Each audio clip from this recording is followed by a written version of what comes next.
Shalom Bapak Ibu Saudara sekalian yang dikasihi Tuhan. Selamat pagi.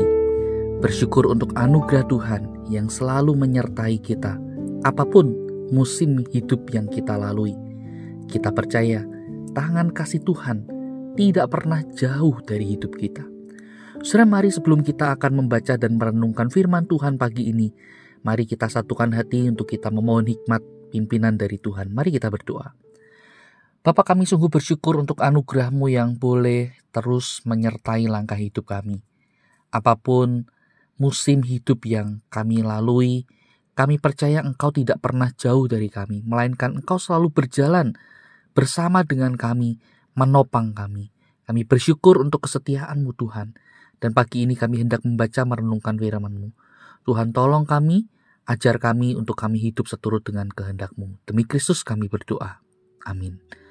Saudara sekalian yang dikasihi Tuhan, pada pagi ini saya ingin mengajak kita sekalian untuk memperhatikan satu bagian firman Tuhan yang terambil dari Injil Matius pasal yang ke-6, ayat yang ke-7 dan ke-8. Demikian firman Tuhan.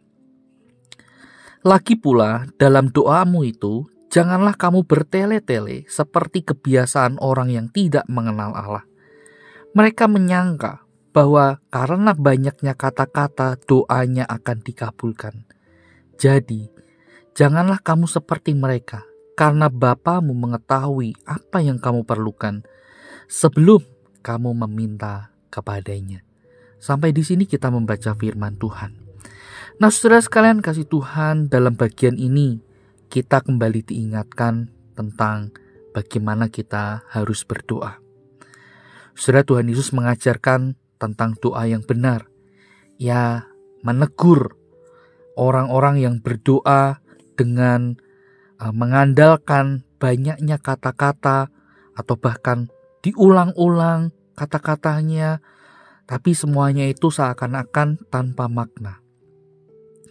Yesus menegur orang-orang yang beranggapan bahwa banyaknya kata, indahnya kata-kata yang diucapkan itu bisa mempengaruhi Tuhan.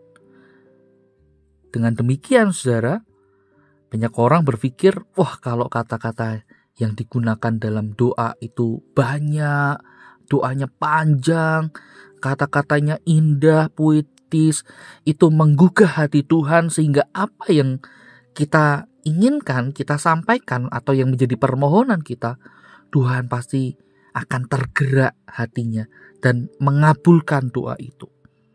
Saudara, Tuhan Yesus menegur orang-orang yang beranggapan demikian. Ia memberitahu, saudara, sesungguhnya doa itu tidak bergantung pada banyaknya kata, panjangnya kita berdoa, atau bahkan seberapa puitis, indahnya kata-kata yang dipakai. Melainkan, saudara, doa sejatinya itu berbicara tentang relasi kita dengan Tuhan. Itu mengungkapkan bagaimana saudara kita sebagai umatnya itu sangat membutuhkan, sangat bergantung kepada Tuhan. Dan doa mengingatkan kita bahwa doa itu merupakan penyerahan hidup seutuhnya kepada Tuhan. Bahwa apa yang menjadi keinginan kita, apa yang menjadi permohonan kita, sesungguhnya itu harus diselaraskan dengan kehendak Tuhan. Jadi saudara, di dalam doa ini kita belajar bahwa kehendak Tuhan atau apa yang Tuhan mau, itulah yang menjadi prioritas kita. Kita harus belajar untuk tunduk, untuk mengalahkan atau tidak mengutamakan ego kita di dalam doa. Sehingga kita tidak beranggapan bahwa kalau saya minta, Tuhan harus sediakan. Bahkan kita beranggapan secepatnya Tuhan menjawab apa yang menjadi doa kita. Saudara, tidak demikian. Doa adalah relasi kita dengan Tuhan yang dibangun berdasarkan kebutuhan atau ketergantungan kita kepada Tuhan. Dan kita belajar untuk menyelaraskan diri kita apa yang menjadi kehendak kita dengan kehendak Tuhan. Sudah itulah doa yang benar. Doa yang benar datang dari kesadaran hati yang mau percaya dan tunduk, mau taat pada Tuhan. Bukan dari kata-kata yang dibuat seberapa banyak, seberapa panjang, seberapa indah.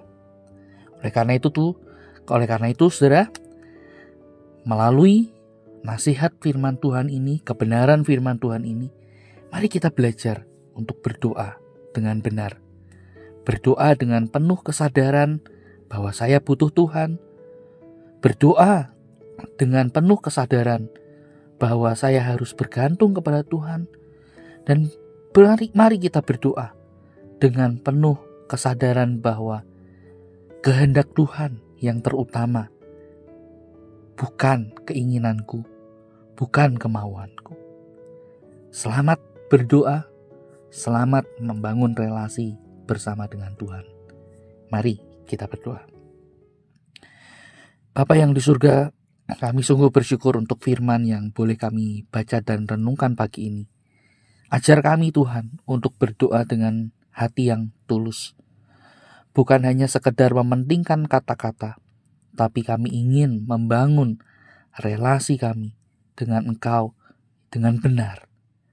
Tuhan, tolong kami. Kami serahkan hidup ini ke dalam tangan-Mu. Kami berdoa di dalam nama Tuhan Yesus. Amin. Selamat pagi, Tuhan Yesus memberkati kita.